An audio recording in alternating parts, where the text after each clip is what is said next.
पुडेरोलाल STP अगवान ने जिले सदर अब्दुल फताह गाहोटी, हाजी लुड़को, आसिफ लुड़को, अब्दुल हकीम नहपोटो, अबेदुल्ला मल्हा ऐं ॿियनि जी अगवानी में Khyber staff national highway road ॿिन्ही तरफ़नि खां बंदि थी वियो।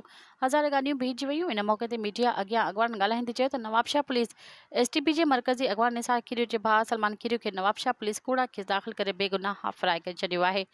जिते एसटीपी जे मरकज़ी अगवान निसार कीरियो नवाबशाह शहर में शटरबंद हड़ताल कई त नवाबशाह पुलिस एसटीपी अगवान निसार कीरियो ते ॾमरजी पई।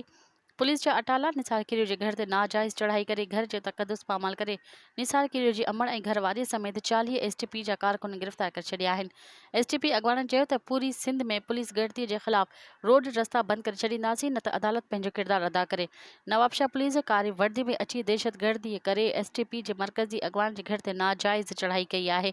अगवान पारां असां पूरी सिंध ब्लॉक करे छॾींदासीं। मज़ीद ख़बरनि ऐं तफ़सीलात लाइ विज़िट कयो असांजी वेबसाइट www.awamiNewsHD.com ऐं ॾिसंदा रहो अवामी न्यूज़ HD।